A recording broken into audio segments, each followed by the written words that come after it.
संसारं ओचाम्यण्यं सारं केवली शुद्ध केवली मणिम्।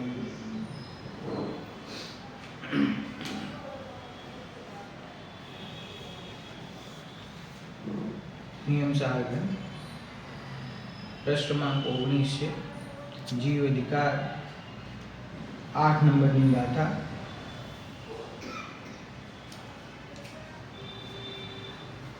ગાથા નંબર 8 ની અંદર આપ્ત દ્વારા બતાવેલું જે આગમ છે એટલે કે વિતરાગ સર્વજ્ઞ પરમાત્માની જે વાણી છે એની ચર્ચા, એનું સ્વરૂપ શું છે એને અહીંયા બતાવવામાં આવે છે। ગાથા એકવાર આપણે ફરીથી વાંચીએ પછી આગળ ચાલીએ। परमात्मा वाणी शोधने पूर्वा परे निर्दोष ते वाणी ने आगम करी तेने कर्या तत्वार्थने। તેમના મુખમાંથી નીકળેલી વાણી આપણે અહીંયા ચર્ચા કરતા હતા। તેમના મુખમાંથી એટલે કે આપ્તના મુખમાંથી નીકળેલી વાણી કે જે પૂર્વાપર દોષ રહિત એટલે કે આગળ પાછળ વિરોધથી રહિત અને શુદ્ધ છે તેને આગમ કહેલ છે અને તેને તત્વાર્થો કહ્યા છે। ભગવાનની વાણી છે તે આગમ અને એ આગમની અંદર તત્વાર્થોનું કથન। ટીકા આ પરમાગમના સ્વરૂપનું કથન છે। પરમાગમ કોને કહેવાય? એના સ્વરૂપનું કથન છે। તે એટલે કે પૂર્વોક્ત પહેલાની ગાથામાં જેની ચર્ચા થઈ એવા આપ્ત વિતરાગ સર્વજ્ઞ પરમાત્મા એવા પરમેશ્વરના મુખ કમળમાંથી નીકળેલ ચતુર વચન રચનાનો વિસ્તાર કે જે પૂર્વાપર દોષ રહિત છે અને તે ભગવાનને રાગનો અભાવ હોવાથી પાપ સૂત્રની માફક હિંસાદી પાપ ક્રિયા શૂન્ય હોવાથી શુદ્ધ છે તે પરમાગમ કહેવામાં આવેલ છે।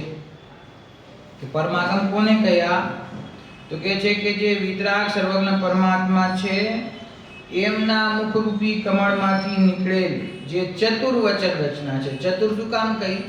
કે એની અંદર કોઈ પણ પ્રકારનો દોષ નથી અને જગતમાં જેટલા પદાર્થો છે એ પ્રત્યેક પદાર્થનું વર્ણન કરવામાં જે સક્ષમ છે, જેની અંદર સમગ્ર જગતનું કથન આવી જાય છે। 6 દ્રવ્ય 7 તત્વનું કથન આવી જાય છે, જીવના ગુણોનું કથન આવી જાય છે, એની પરિણતિનું કથન આવી જાય છે, જગતમાં થતા વિસ્તાર, એનું વર્ણન, 3 લોક, કર્મોની અવસ્થા, બધાનું જ વર્ણન જેની અંદર આવે છે। 84 લાખ યોનિઓ, સૂક્ષ્મ જીવો ક્યાં જન્મ લે છે, એમના જન્મ સ્થાન, જીવના અંતરંગમાં ચાલતા સૂક્ષ્મ ગુણસ્થાન રૂપી ભાવો ઇત્યાદિ સમસ્ત ભાવોનો, સમસ્ત દ્રવ્યોનો, સમસ્ત ગુણો અને પર્યાયોનું કથન જેમાં સમાવૃત થઈ જાય છે એવી ભગવાનની અદ્ભુત વાણી છે। માટે એને ચતુર કહી કે ચતુર વચન રચના કેવી છે તે ચતુર વચન રચના? તો કે જે પૂર્વાપર દોષ રહિત છે। પૂર્વ અને અપર, પૂર્વ એટલે આગળ, અપર એટલે પાછળ, કે એમાં કોઈ પણ સ્થાનેથી કોઈ પણ ગ્રંથનો કોઈ પણ અનુયોગનો અભ્યાસ કરવામાં આવે તો એમાં ક્યાંય પણ આગળ પાછળ વિરોધ, એક વાતનો વિરોધ બીજી વાતથી આવતો નથી।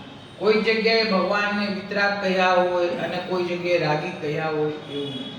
કોઈ જગ્યાએ વિતરાગતાથી મોક્ષ થાય અને કોઈ જગ્યાએ આંશિક રાગ હોય તો પણ મોક્ષ થઈ જાય એવું નથી। કોઈ જગ્યાએ 5 ઇન્દ્રિયના વિષયોના ત્યાગને સુખ બતાવે અને કોઈ જગ્યાએ 5 ઇન્દ્રિયોના ભોગને સુખ બતાવે એવું સ્વરૂપ આપણી જીનવાણીમાં ક્યાંય હોતું નથી, આગમમાં ક્યાંય હોતું નથી। આ અન્યમાં એવું બની શકે છે। અન્ય મતોમાં જ્યાં એમને, કારણ કે સર્વજ્ઞ દ્વારા રચિત નથી ને, બરાબર. સર્વજ્ઞ દ્વારા કથિત નથી, માટે છદ્મસ્તો દ્વારા રચિત હોવાથી એની અંદર આ પૂર્વાપર વિરોધ આવે. ત્યાગને બધા ઉત્તમ કહે, પાંચ ઇન્દ્રિયના વિષય ભોગના ત્યાગને ઉત્તમ કહેવામાં આવે બધા જ ધર્મોમાં. અને જે ઈશ્વર છે એ ઈશ્વરનું સ્વરૂપ જો એવું હોય કે પાંચ ઇન્દ્રિયના વિષય ભોગમાં લીન હોય તો એનું નામ પૂર્વાપર વિરોધ છે. કે ભગવાનની વાણી એવી છે, શિષ્યને તો એમ કહે છે કે સાધુ દશા ધારણ કરો, મોહનો ત્યાગ કરો. ભાઈ સાધુ તો બધા ધર્મમાં બને છે ને, તો સાધુ બને છે એના માટે કે સંસારનો મોહ ત્યાગ કરો. અને એ સાધુ જેને નમસ્કાર કરી રહ્યા છે, જેને પોતાનો શ્રદ્ધેય માની રહ્યા છે, એવા ભગવાન હોય, હજી એને પોતે સંસારનો ત્યાગ ન કર્યો હોય, એને પોતે હજી પરિવારનો રાગ ન છોડ્યો હોય, અને એના શિષ્યને એવો ઉપદેશ આપે કે તમે સંસારનો રાગ છોડી દો, તો ઈ પરસ્પર વિરોધ કહેવાય. એવો પરસ્પર વિરોધ આપણા જીન ધર્મમાં ક્યાંય નથી. કારણ કે આ વિતરાગતા અને સર્વજ્ઞતાનો માર્ગ છે. અને આ માર્ગના પ્રણેતા એટલે કે આ માર્ગ બતાવનાર એ ખરેખર વસ્તુ સ્વરૂપને બતાવનાર આપણા વિતરાગ સર્વજ્ઞ ભગવાન છે. અને જેવું જગતનું સ્વરૂપ છે એવું કેવળ જ્ઞાનમાં જાણીને એમને બતાવ્યું છે. માટે એમાં ક્યાંય પણ પૂર્વાપર વિરોધ છે નહીં. તો પૂર્વાપર દોષથી રહિત છે. અને તે ભગવાનને રાગનો અભાવ હોવાથી, જે વિતરાગ પરમાત્મા થયા એમને રાગનો અભાવ હોવાથી પાપ સૂત્રની માફક હિંસાદી પાપ ક્રિયા શૂન્ય હોવાથી તે શુદ્ધ છે, તે પરમાગમ કહેવામાં આવે. એટલે કે અન્ય જે કથન હોય તો જે કથન કરનાર વ્યક્તિ છે, જો એને હજી રાગ દ્વેષ રૂપ વિકારો બાકી હોય તો એનો જે ઉપદેશ હોય એ ઉપદેશના નિમિત્તે એ ઉપદેશ સાંભળીને કદાચિત કોઈ જીવ હિંસાદી પાંચ પાપરૂપ કાર્યોમાં જોડાઈ શકે છે.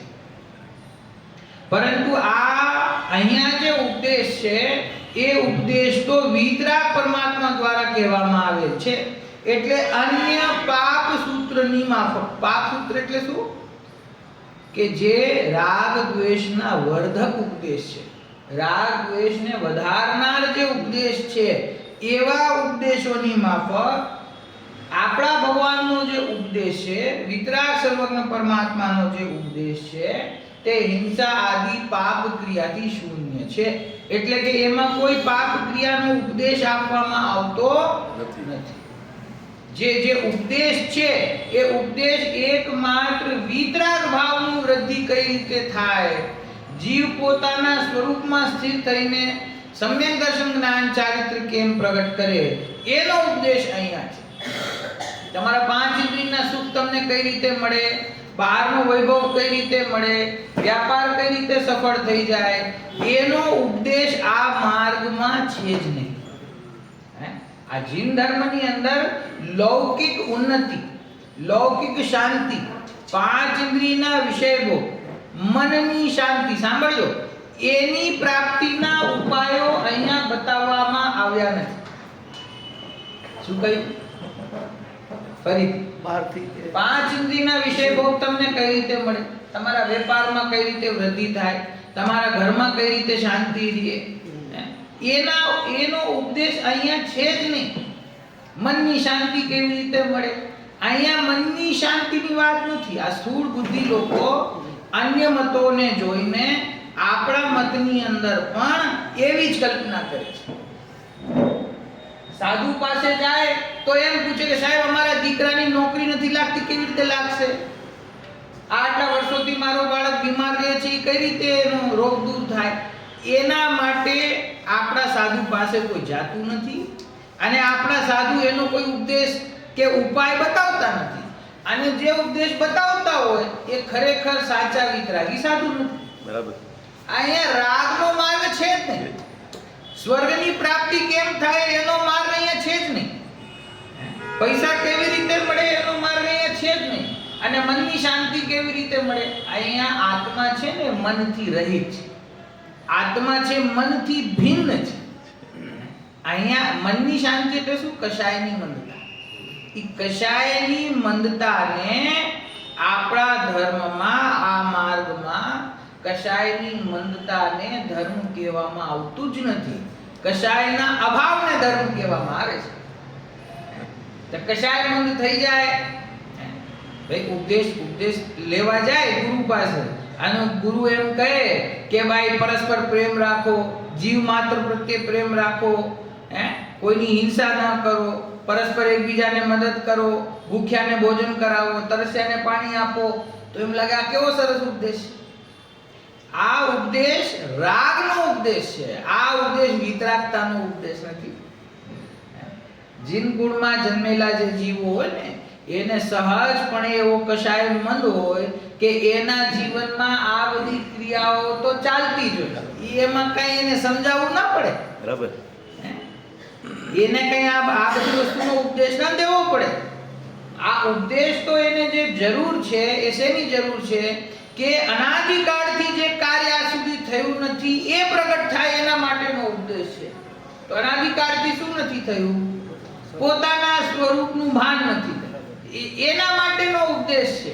સ્વરૂપની સ્થિરતા નથી થઈ, એના માટેનો ઉપદેશ છે. બીજો કોઈ ઉપદેશ આ માર્ગમાં છે નહીં. આ વિતરાગ ભાવને છોડીને અન્ય જેટલો પણ ઉપદેશ છે તે સર્વ પાપ સૂત્ર છે. અહીંયા શું લખ્યું છે? પાપ સૂત્ર છે. રાગનો ઉપદેશ દેવો એ પાપ સૂત્ર છે.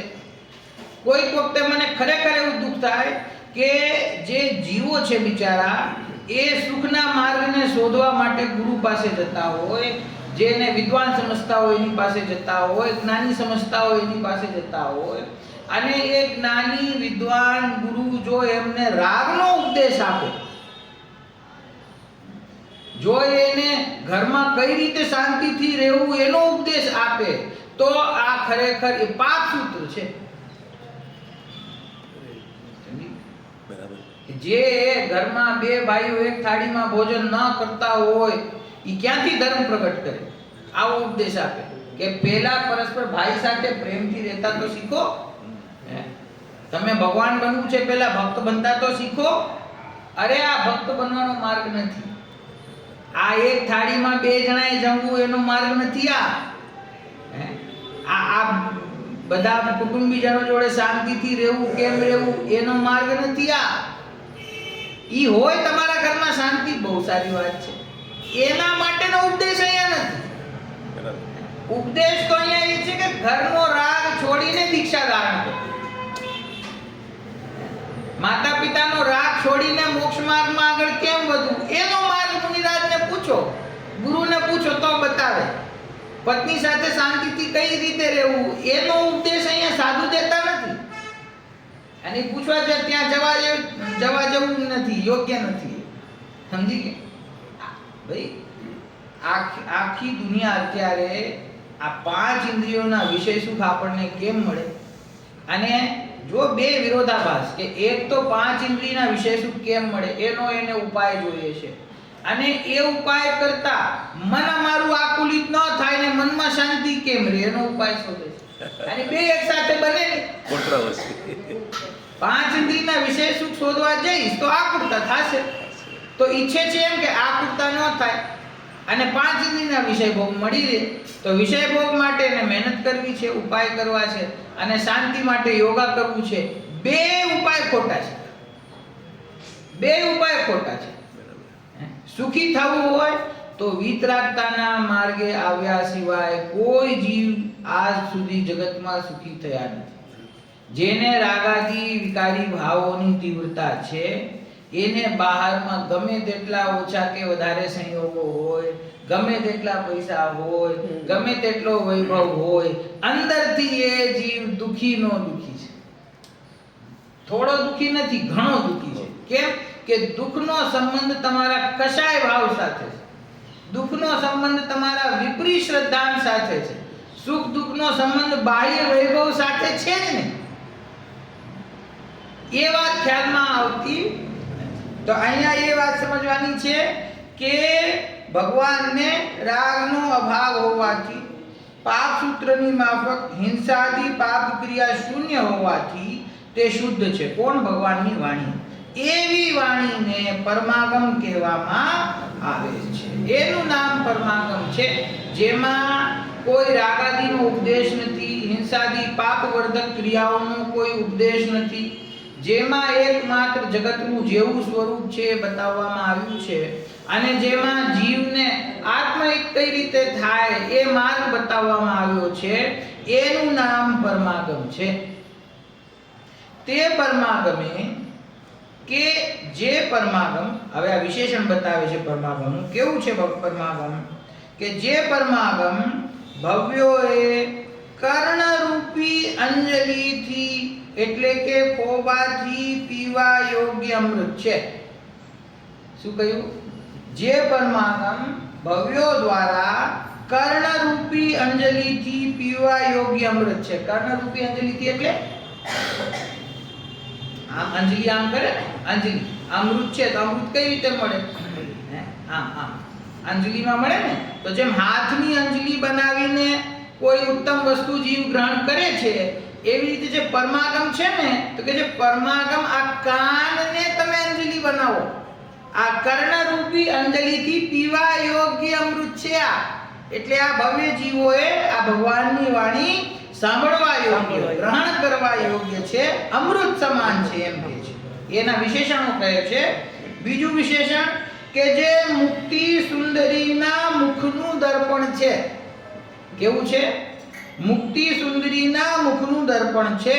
અર્થાત જે પરમાગમ મુક્તિનું સ્વરૂપ બતાવે છે.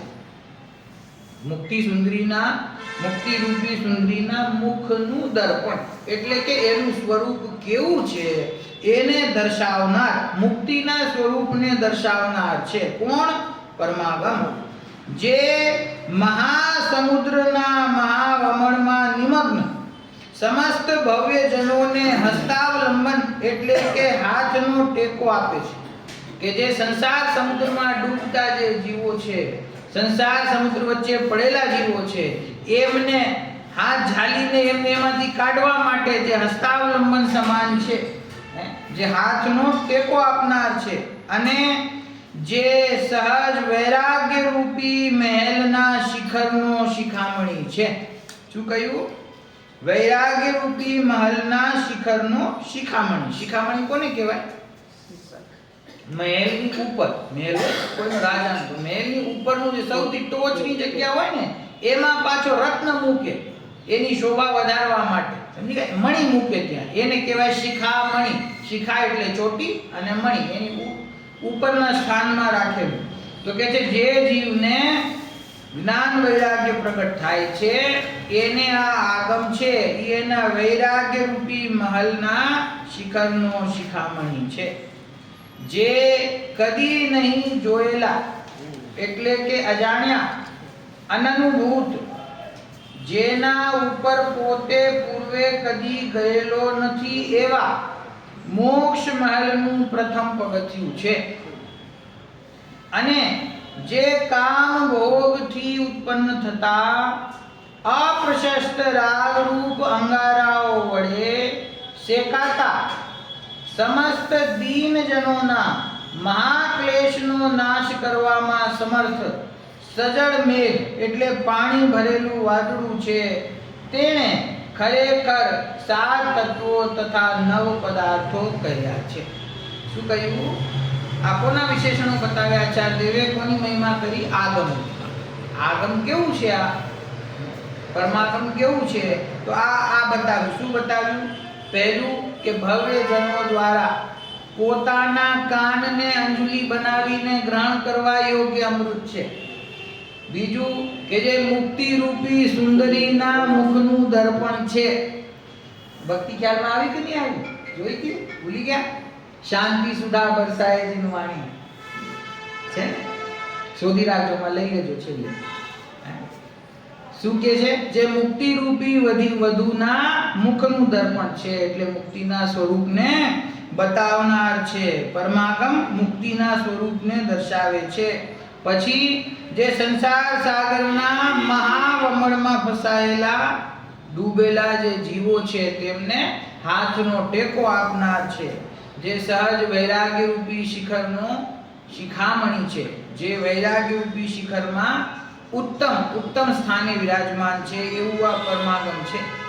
જે જીવે ક્યારે અનુભવ નથી કર્યું, જે મહેલમાં ક્યારે ગયો નથી, એવા મોક્ષ મહેલનું જે પ્રથમ પગથિયું છે તે આ પરમાગમ છે. એટલે સમ્યક દર્શન છે એને મોક્ષ માર્ગની પ્રથમ સીડી કહેવાય.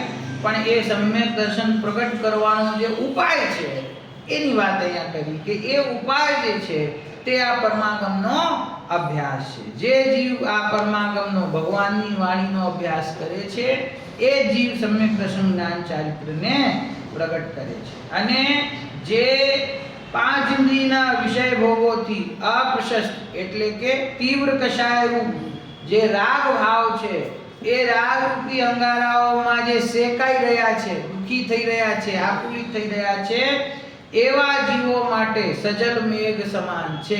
એટલે કે જાણે કે વરસાદ આવતો હોય અને એનાથી અગ્નિ બુઝાઈ જાય, શાંત થઈ જાય, એ જ રીતે આ જીવોના મહાક્લેશનો નાશ કરનારા આ ભગવાનના આગમ છે, પરમાગમ છે.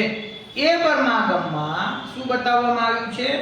એ પરમાગમ ખરેખર 7 તત્વો તથા 9 પદાર્થો એનું વર્ણન એની અંદર આવે છે. પ્રયોજનભૂત જે વાત છે, જેનાથી જીવને દુઃખ દૂર થાય અને સુખ પ્રગટ થાય, એની વાત આ પરમાગમની અંદર આવે છે.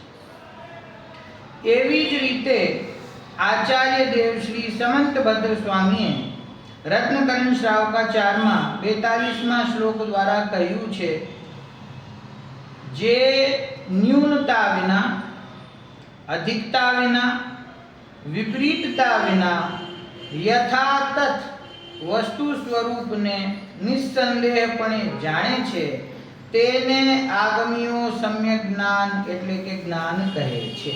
શું કહ્યું? જે ન્યૂનતા વિના, અધિકતા વિના અને વિપરીતતા વિના, 3 વસ્તુ આવી કે જે વસ્તુનું સ્વરૂપ છે એના જ્ઞાનમાં કંઈ બાકી પણ ન રહી જાય, જેવું વસ્તુનું સ્વરૂપ છે એનાથી કંઈ અધિક પણ ન જાણે અને વસ્તુના સ્વરૂપથી વિપરીત પણ ન જાણે, બરાબર? એવા યથાતથ એટલે જેવી વસ્તુ છે એવું જ, યથાતથ જેવી વસ્તુ છે, જેવું એનું સ્વરૂપ છે તેવું જ વસ્તુ સ્વરૂપને પાછું કેવું? નિસ્સંદેહપણે, જેમાં કોઈ શંકા બાકી રહી જતી નથી, નિસ્સંદેહપણે જાણે છે, તેને આગમ્યો, આગમ્યો એટલે આગમના જાણનારાઓ, આગમના કહેનારાઓ, એવા જ્ઞાનને સમ્યક જ્ઞાન કહે છે. અને એ જ્ઞાન ક્યાંથી પ્રગટ થાય છે? તો કે આગમના અભ્યાસથી એવું જ્ઞાન જીવને પ્રગટ થાય છે. બરાબર? આ અહીંયા પોતાના ભાવને ફરીથી સપોર્ટ કરવા માટે સમંત ભદ્રાચાર્ય દ્વારા રચિત રત્નકરણ શ્રાવકાચાર ગ્રંથમાંથી 42મો શ્લોક એ અહીંયા આચાર્યદેવે મૂક્યો છે. બરાબર? હવે 8મી ગાથાની ટીકા પૂર્ણ કરતા ટીકાકાર મુનિરાજ શ્લોક દ્વારા જીનવાણીને, જીનાગમને વંદન કરે છે. આગમની વાત ચાલી રહી છે ને, આપ તો પછી આગમ, તો આ આગમને અહીંયા નમસ્કાર કર્યો છે એ આપણે વાંચીએ છીએ. લલિત લલિતમ શુદ્ધમ, લલિત લલિતમ શુદ્ધમ, નિર્વાણ કારણ કારણમ, નિર્વાણ કારણ કારણમ, નિખિલ ભવિનામેતક, નિખિલ ભવિનામેતક, કર્ણામૃતમ જિન્સદ્વચઃ, કર્ણાવૃતમ વિનસદ, ભવ પરિભવારણ્ય જ્વાલિત. ઈશાને અડધો મારે ત્યાં બ્રેક કરવો છે ને, તમે બોલી શકો એટલે.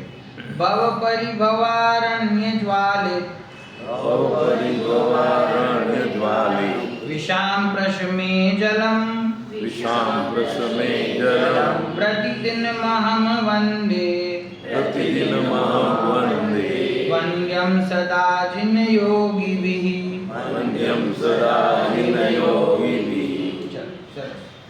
જે જીન વચન આગમનો પરમાગમનો જીન વચનનો મહિમા કરે છે. જે જીન વચન લલિતમાં લલિત છે. પહેલો શબ્દ શું હતો? લલિત લલિતમ. લલિતમાં લલિત છે. લલિત કોને કહેવાય? કે જેને સાંભળીને પ્રસન્નતા થાય છે ને. લલિત કોને કહેવાય? લલિત એટલે કે જેને જોઈને પ્રસન્નતા થાય, જેનું સ્વરૂપ જાણીને પ્રસન્નતા થાય એવી વસ્તુ હોય એને કહેવાય લલિત. બરાબર? તો કે છે લલિત લલિતમ, કે આ આગમ છે એ સુંદરમાં સુંદર છે. એનો અભ્યાસ જે જીવ કરે છે એ જીવને આનંદ પ્રગટ થાય છે, એના સુખનું કારણ છે.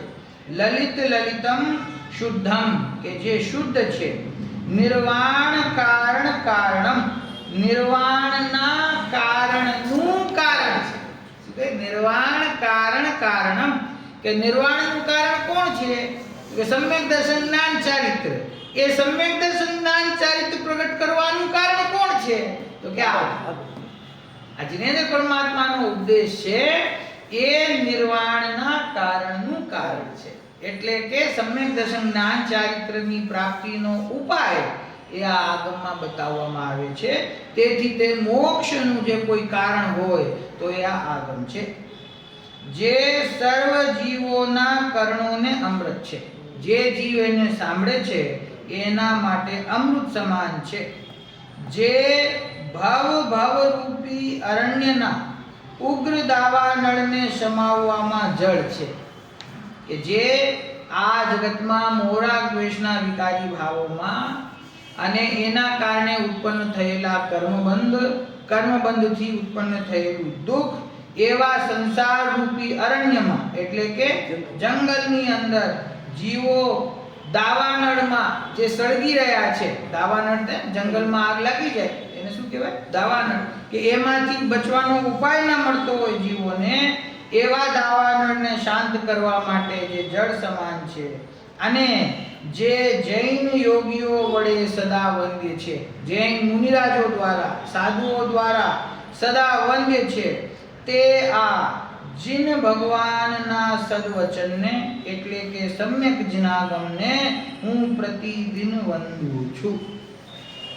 આ પ્રકારે અહીંયા શાસ્ત્રનો મહિમા કર્યો છે. શું? કે જેનું સ્વરૂપ અત્યંત સુંદર છે. સુંદર એટલે શું? સુખને ઉત્પન્ન કરાવનાર, એને સુંદર કહે છે. કોઈ અહીંયા વ્યક્તિની વાત નથી, કોઈ રૂપની વાત નથી. સુંદર એટલે કે પોતાના સાચા શુદ્ધ સ્વરૂપને બતાવનાર, પૂર્વાપર દોષથી રહી, મોહરાગ દ્વેષ રૂપી વિકારી ભાવોથી રહી એવું જે સુંદરમાં સુંદર છે અને શુદ્ધ છે. જે નિર્વાણના કારણનું કારણ છે. જે જીવોના કર્મોને અમૃત સમાન છે. જે ભવરૂપી વનમાં ભટકતા અને આકુલિત થતા જીવોને એના દાવાનળને બુઝાવવા માટે, એના દુઃખને દૂર કરવા માટે જળ સમાન છે. અને જે જૈન યોગીઓ દ્વારા, જે મુનિરાજ છે, આગમીઓ છે, યમી સંયમી, કેટલાય નામ મુનિરાજના આવે છે જીનવાણીમાં, એવા સાધુઓ દ્વારા.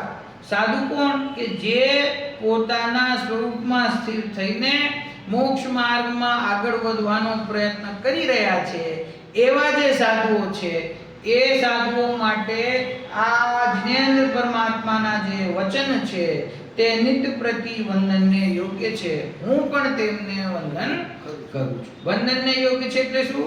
કે મુનિરાજો પણ જીનેન્દ્ર પરમાત્માના વચનોનો સદાય જ્યારે સવિકલ્પ અવસ્થામાં છે ત્યારે નિરંતર તેઓ એનો અભ્યાસ કરતા, સ્વયં અભ્યાસ પણ કરે. લખવું એ પણ ખરેખર જીનેન્દ્ર પરમાત્માના વચનોનો અભ્યાસ જ છે. આ શાસ્ત્ર લખ્યું મુનિરાજે, તો એ શાસ્ત્ર લખનાર મુનિરાજ ઈશ્વરના માટે લખી રહ્યા છે કે એના અંતરંગમાં નિરંતર ભગવાનની વાણીનું ચિંતન મનન ચાલી રહ્યું છે અને એમાં બતાવેલ જે આત્મ સ્વરૂપ છે એનો તેઓ અનુભવ કરી રહ્યા છે. અને એ જ સુખનો માર્ગ ભવ્ય જીવોને મળે એવી કરુણાથી તેઓ આ શાસ્ત્રની રચના કરે છે. તો કહે છે કે આ જે જીન વચન છે તે સાધુઓ દ્વારા પણ વંદ્ય છે, એટલે કે નમસ્કાર કરવા યોગ્ય છે.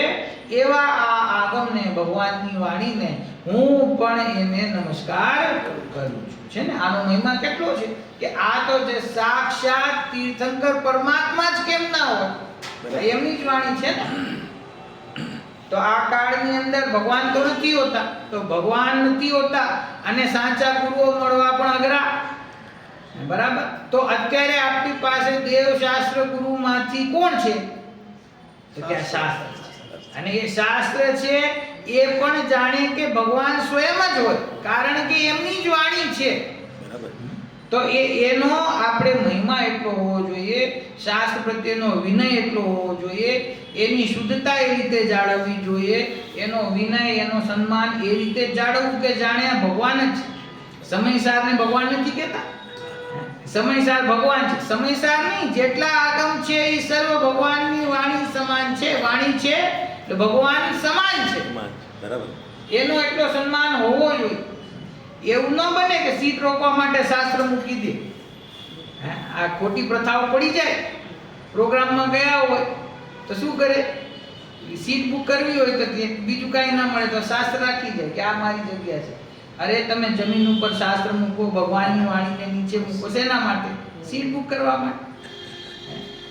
એટલો વિવેક આપણી અંદર નિરંતર હોવો જોઈએ કે આનો વિનય કેટલો છે. આ આખા જગતના 6 દ્રવ્ય 7 તત્વના સ્વરૂપને બતાવનાર, પોતાના સુખરૂપી પ્રયોજનને સિદ્ધ કરાવનાર, મોક્ષના કારણનું કારણ છે એમ લખ્યું. એક શબ્દનું નહીં, નિર્વાણના કારણનું કારણ. હા, એ તો કહું છું. નિર્વાણનું કારણ કોણ? સમ્યક દર્શન જ્ઞાન ચારિત્ર. સમ્યક દર્શન જ્ઞાન ચારિત્રનું કારણ કોણ? પરમાત્મા. બરાબર. આગમ છે ને, આગમનો અભ્યાસ જીવ કરે તો એને સમ્યક દર્શન જ્ઞાન ચારિત્ર પ્રગટ થાય. સમ્યક દર્શન જ્ઞાન ચારિત્ર પ્રગટ થાય તો નિર્વાણ, અનંત કાળ માટે સુખ મળે. તો અનંત કાળ માટે સુખી થવાનો જે જીવવાણી ઉપાય બતાવે છે એનો મહિમા કેટલો હોવો જોઈએ, એનો વિનય કેટલો હોવો જોઈએ, એ આપણે ખ્યાલ રાખવો જોઈએ.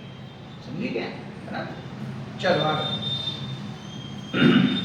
9મી ગાથા છે. હવે 9મી ગાથાની અંદર શું આવે છે કે આપ્તના સ્વરૂપની ચર્ચા થઈ, આગમના સ્વરૂપની ચર્ચા થઈ, અને હવે આગળ તત્વ. 3 વસ્તુ હતી ને, આપ્ત, આગમ અને તત્વ. તો આપ્તની વાત થઈ, આગમની વાત થઈ. હવે જે તત્વ છે, તત્વાર્થ છે, જે વસ્તુનું સ્વરૂપ છે, જેના શ્રદ્ધાનથી જીવને સમ્યક દર્શન જ્ઞાન ચારિત્ર પ્રગટ થાય છે, જે તત્વનું સ્વરૂપ આગમમાં બતાવવામાં આવ્યું છે. આગમમાં શું બતાવવામાં આવ્યું? તત્વનું સ્વરૂપ. તો એ તત્વનું સ્વરૂપ શું છે એની ચર્ચા હવે અહીંયા પ્રારંભ થાય છે. મૂળ પ્રકરણ યાદ રહ્યું? કયું પ્રકરણ ચાલી રહ્યું છે? વ્યવહાર સમ્યક્ત્વ. વ્યવહાર સમ્યક્ત્વનું સ્વરૂપ આચાર્ય દેવે પ્રારંભ કર્યું. એ વ્યવહાર સમ્યક્ત્વના સ્વરૂપમાં 3 વસ્તુ કહી કે આપ્ત, આગમ અને તત્વાર્થ. એ ત્રણેયના શ્રદ્ધાનું નામ મોક્ષ માર્ગ છે, એનું કથન હું કરું છું. તો એ વ્યવહાર સમ્યક્ત્વ છે એમ આચાર્ય દેવે સ્પષ્ટ કર્યું કે એ વ્યવહાર સમ્યક્ત્વનું સ્વરૂપ અહીંયા બતાવું છું. એમાં આપ્તનું શ્રદ્ધાન એટલે આપ્તનું સ્વરૂપ બતાવ્યું, પછી આગમનું શ્રદ્ધાન એટલે આગમની ચર્ચા કરી. હવે તત્વાર્થ અથવા તત્વ શું છે, એનું સ્વરૂપ શું છે, એની ચર્ચા અહીંયા આ 9મી ગાથામાં પ્રારંભ. 9મી ગાથા પ્રાકૃતમાં પાનું 21. જીવા પોગલ કાયા, જીવા પોગલ કાયા, ધમ્મા ધમ્માય કાલ આયાસમ, ધમ્મા ધમ્માય કાલ આયાસમ, તચ્ચત્થા ઇતિ ભણિદા, તચ્ચત્તા ઇતિ ભણિદા, નાના ગુણ પજ્જયૈ સંયુક્તા, નાના ગુણ પંચૈઃ સંયુક્તા. ગુજરાતીમાં નીચે અનુવાદ. જીવ દ્રવ્ય પૂતગલ કાળ તેમજ આવ ધર્મ ધર્મ એ ભાગ્યાધીને તત્વાર્થ ગુણ પર્યાય વિધ વિધયુક્ત છે. સરળ છે.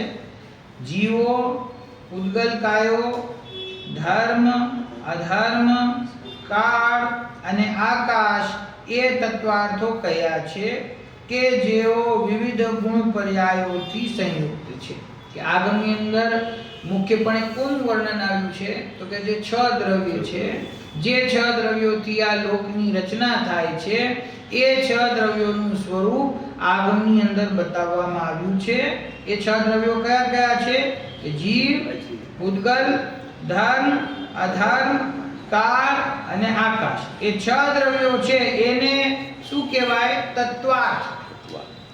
દ્રવ્ય પણ કહેવાય. દ્રવ્યનું જ પર્યાયવાચી છે તત્વાર્થ. તત્વ એટલે કે પોતાનો જે ભાવ, એ ભાવ સહિત અર્થ એટલે કે પદાર્થ, વસ્તુ. કે જે વસ્તુ છે એ પોતાના ભાવ સહિત એના ગુણ આગળ લખ્યું ને કે તે તત્વાર્થો વિવિધ ગુણ પર્યાયોથી સંયુક્ત છે.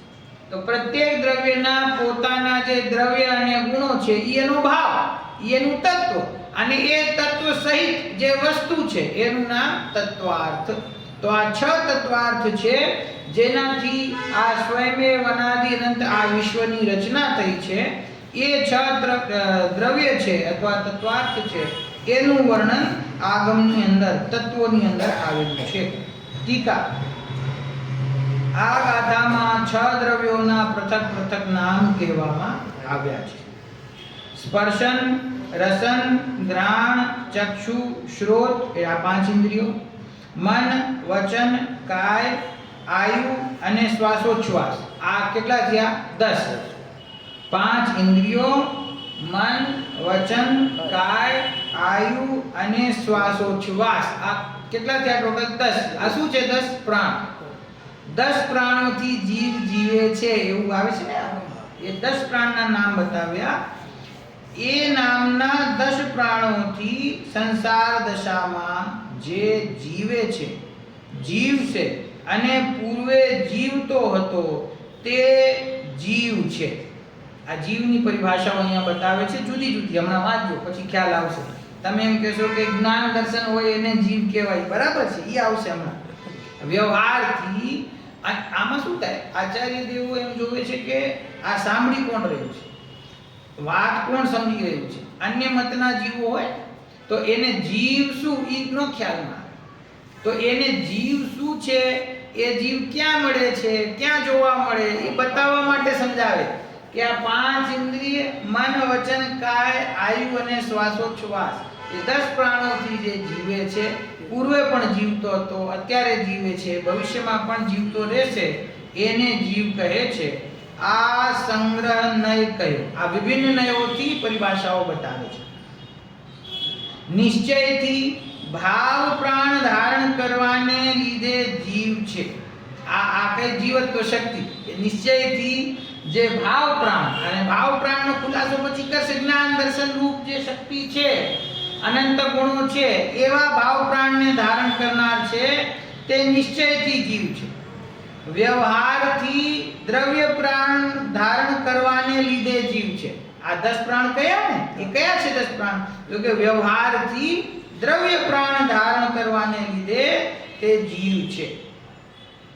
શુદ્ધ સદ્ભૂત વ્યવહારથી એટલે કે અનુપચરિત સદ્ભૂત વ્યવહારથી કેવળ જ્ઞાનાદિ શુદ્ધ ગુણોનો આધાર હોવાને લીધે કાર્ય શુદ્ધ જીવ છે. અને અશુદ્ધ સદ્ભૂત વ્યવહાર નથી મતિ જ્ઞાન આદિ વિભાવ ગુણોનો આધાર હોવાને લીધે અશુદ્ધ જીવ છે. આ આપણે નિશ્ચયની ચર્ચા આપણે નથી કરતા, 4 નય છે. તો એમાં મતિ જ્ઞાન આદિ રૂપ જીવ છે. મતિ જ્ઞાન શુદ્ધ જ્ઞાનનો આધાર જીવ છે. તો એ કયો નય છે? તો કે છે કે અશુદ્ધ સદ્ભૂત છે અથવા ઉપચરિત સદ્ભૂત છે. અશુદ્ધ એટલે ઉપચરિત, કે મતિ જ્ઞાન આદિ વિકારી ભાવ છે ને, તો વિકારી ભાવો કોની અંદર થઈ રહ્યા છે? આ મોરા દ્વેષના પરિણામ કોના છે? તો કે જીવના છે. તો કે જે જીવના આ પરિણામ બતાવવામાં આવે છે તે જીવ અશુદ્ધ જીવ છે. અને કેવળ જ્ઞાન આદિ શુદ્ધ ગુણોના આધારભૂત રૂપ જે જીવ છે તે જીવ કેવો છે? કે તે શુદ્ધ જીવ છે. તો કઈ અપેક્ષાથી આ ચર્ચા કરી કે એને વર્તમાનમાં જે પરિણતિ પ્રગટ છે એ પરિણતિમાં શુદ્ધ ભાવ મોજૂદ છે કે અશુદ્ધ ભાવ મોજૂદ છે? જે અશુદ્ધ ભાવ સહિત જીવ છે તે અશુદ્ધ જીવ છે, અને જે શુદ્ધ ભાવ સહિત જીવ છે તે શુદ્ધ જીવ છે. આ જો અપેક્ષાઓ જુદી જુદી. આપણે નિશ્ચય નહીંથી, શુદ્ધ નહીંથી જ્યારે વાત સાંભળતા હોય ત્યારે તો એમ કહેવામાં આવે કે કેવળ જ્ઞાનની પર્યાયથી પણ રહી જીવ છે. કારણ કે ક્ષાયિક ભાવ છે ને, તો હું પરંપરાનામિક ભાવ છું, તો હું તો ક્ષાયિક ભાવથી પણ રહી છું. એ એક અપેક્ષા. પછી જે ક્ષાયિક ભાવ છે એ ક્ષાયિક ભાવથી સહિત પણ જીવ હોય છે ને. અનંત પરમાત્મા છે, જેમને કેવડી પરમાત્મા છે, કેવળ જ્ઞાન પ્રગટ થયું, સર્વજ્ઞતા પ્રગટ થઈ, તો એ કેવા જીવ છે? અનંત પરમાત્મા ક્ષાયિક ભાવ સહિત છે ને, તો એમને અહીંયા શુદ્ધ જીવ કહ્યા. અને જે મતિ શ્રુત જ્ઞાન આદિ સહિત સંસારી જીવ છે એને વર્તમાનમાં વિકારી ભાવોનો સદભાવ જોઈને એ જીવને અશુદ્ધ જીવ કહેવામાં આવે છે. આ તો પ્રમાણથી કથન છે, પરિણતિ સહિત એની વર્તમાન જે ગુણોનું પરિણમન થઈ રહ્યું છે એ ગુણોમાં કેવું પરિણમન ચાલી રહ્યું છે? જેને વિકારી પરિણમન ચાલી રહ્યું છે તે અશુદ્ધ જીવ છે, અને જેને શુદ્ધ પરિણમન ચાલી રહ્યું છે તે શુદ્ધ જીવ છે. નયની અપેક્ષા પણ બતાવી કે એક અશુદ્ધ સદભૂત વ્યવહાર નહીં છે અને શુદ્ધ સદભૂત વ્યવહાર નહીં છે. બરાબર? આગળ શુદ્ધ નિશ્ચયથી સહજ જ્ઞાનાદિ પરમ સ્વભાવ ગુણોનો આધાર હોવાને લીધે કારણ શુદ્ધ જીવ છે. આની થોડી ચર્ચા આપણે કાલેથી કરીશું, સમય લગભગ થઈ ગયો છે. કે કાર્ય શુદ્ધ જીવની વાત આવી. અહીંયા શું કહ્યું હતું? શુદ્ધ સદભૂત વ્યવહારથી કેવળ જ્ઞાનાદિ શુદ્ધ ગુણોનો આધાર હોવાને લીધે કાર્ય શુદ્ધ જીવ છે. આ કયો જીવ છે? જેને અરહંત દશા પ્રગટ થઈ છે. તો એ કયા પરમાત્મા છે? કાર્ય પરમાત્મા. કયા પરમાત્મા છે? કાર્ય પરમાત્મા. તો કેવળ જ્ઞાનાદિ પ્રગટ થયા, તો કેવળ જ્ઞાનાદિ ગુણોના આધારરૂપ ભગવાન છે. તો એ કયા નહીંથી? તો કે છે કે શુદ્ધ સદભૂત વ્યવહાર નહીં છે. શું કહ્યું? પોતાના સ્વરૂપની સત્તામાં પ્રગટ થયું હોવાથી એટલે સદભૂત છે. અને કેવળ જ્ઞાનાદિમાં રાગાદિ વિકારી ભાવનો અભાવ છે એટલે શુદ્ધ છે. અને ગુણ ગુણીનો ત્યાં ભેદ છે માટે વ્યવહાર છે. એક એક શબ્દનો અર્થ હોય છે. શુદ્ધ, સદભૂત, વ્યવહાર. શું કહ્યું? સદભૂત એટલે શું? સત્તામાં હોવું. કેવળ જ્ઞાનાદિ કોની સત્તામાં છે? પોતાની સત્તા માટે સદભૂત. શુદ્ધ એટલે એ કેવળ જ્ઞાનરૂપ જે પરિણતિ છે એમાં મોરા દ્વેષરૂપી વિકારનો અભાવ છે એટલે શુદ્ધ. અથવા અનુપચરિતની અપેક્ષા એ લો તો એમાં નજીકમાં આ પોતાના આત્માના આશ્રય પ્રગટ થયેલા ભાવો છે માટે અનુપચરિત. સમજી ગયા? અને વ્યવહાર. વ્યવહાર શું કામ? કે કેવળ જ્ઞાન રૂપી પર્યાય, એ જ્ઞાન ગુણનું શુદ્ધ પરિણમન. તો એ મારી છે તો ત્યાં ગુણ ગુણીનો ભેદ, પર્યાય અને પર્યાયવાનનો ભેદ છે માટે વ્યવહાર. સમજી ગયા? ક્ષાયિક ભાવની અપેક્ષા, કર્મના ક્ષયની અપેક્ષાએ પ્રગટ થયેલો ભાવ છે ને, માટે એને જીવનો કેવો વ્યવહાર. અને પછી એટલે ઈ કયા જીવ છે? ઈ કાર્ય શુદ્ધ જીવ. કેવળ જ્ઞાન જેમને પ્રગટ થયું એ કાર્ય શુદ્ધ જીવ છે. બરાબર? પછી મતિ જ્ઞાન શુદ્ધ જ્ઞાનથી સહિત છે તે અશુદ્ધ જીવ છે. અને પછી કે છે શુદ્ધ નિશ્ચયથી સહજ જ્ઞાનાદિ પરમ સ્વભાવ ગુણોનો આધાર હોવાને લીધે કારણ શુદ્ધ જીવ છે. આ કયા જીવની વાત છે? કે જેની અંદર કોઈ પણ અપેક્ષા છે. શુદ્ધ નિશ્ચય. શુદ્ધ નિશ્ચય નહીંથી સહજ જ્ઞાન, હવે કેવળ જ્ઞાન નહીં, સહજ જ્ઞાન આદિ પરમ સ્વભાવ ગુણોનો આધાર હોવાને લીધે કે જે અનંત ગુણોથી સંયુક્ત છે, અનંત ગુણોનો અખંડ પિંડ છે, જેની અંદર જ્ઞાન, દર્શન, ચારિત્ર્ય, સુખ, વીર્ય એવા અનંત ગુણો છે, એવો જે પરંપરાનામી ભાવ સ્વરૂપ વસ્તુ છે તે કેવો છે? કે તે કારણ શુદ્ધ જીવ છે.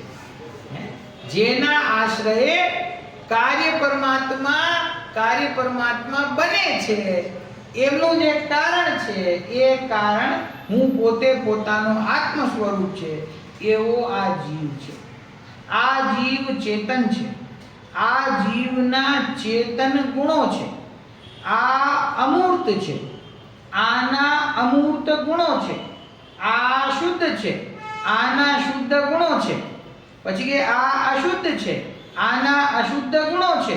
પર્યાય પણ એ પ્રમાણે છે. આ એક પેરેગ્રાફમાં તો જીવનું સ્વરૂપ પરિભાષાઓ બતાવી છે. બે વાત કહી કે આ જે જીવ છે તે જીવ કારણ શુદ્ધ પણ છે. એ જ જીવ કાર્ય શુદ્ધ પણ છે. એ જ જીવ શુદ્ધ પણ છે. એ જ જીવ અશુદ્ધ પણ છે. એ જીવ ભાવ પ્રાણોથી જીવે છે અને એ જ જીવ 10 પ્રાણરૂપ દ્રવ્ય પ્રાણોથી પણ જીવે છે. તો આ શું બતાવ્યું કે જીવ દ્રવ્યની અનેક દ્રષ્ટિકોણોથી અનેક અપેક્ષાઓથી જે એનું સ્વરૂપ છે એ આખું સ્વરૂપ સ્પષ્ટ કર્યું. જ્યાં કારણ શુદ્ધ જીવની વાત કરી ત્યાં એમ કહ્યું કે જીવ ચેતન છે, એના ગુણો પણ ચેતન છે. જીવ શુદ્ધ છે, એના ગુણો પણ શુદ્ધ છે. જીવ શુદ્ધ છે, એના ગુણ શુદ્ધ છે, તેથી એની પરિણતિ પણ શુદ્ધ. પછી એમ કહ્યું કે જીવ અશુદ્ધ છે.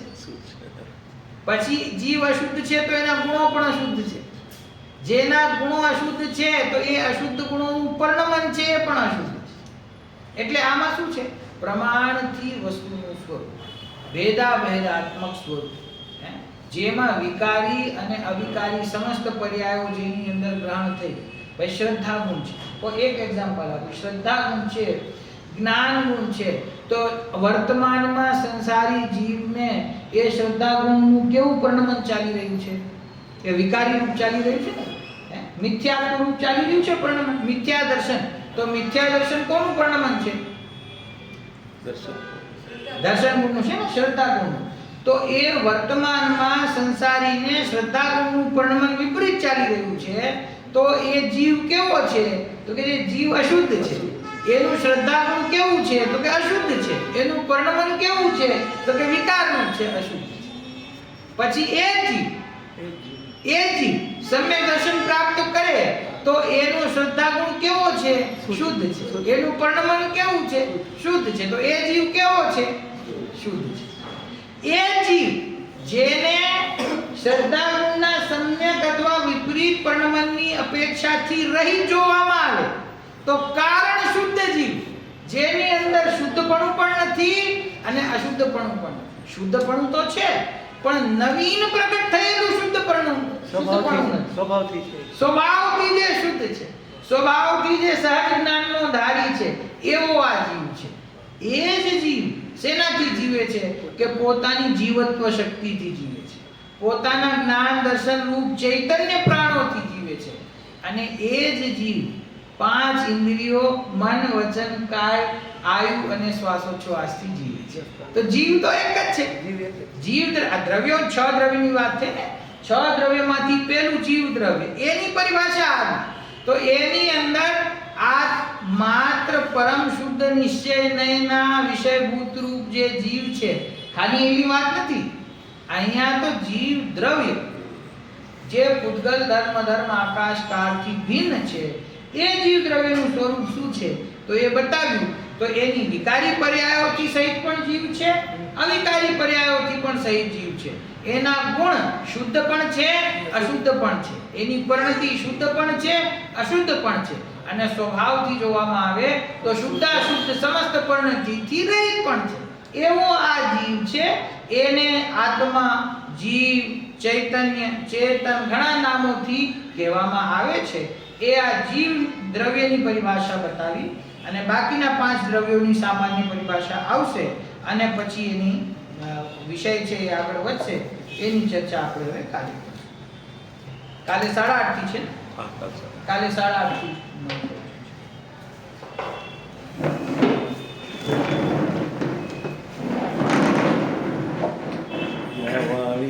ज्ञान से सूझे लोका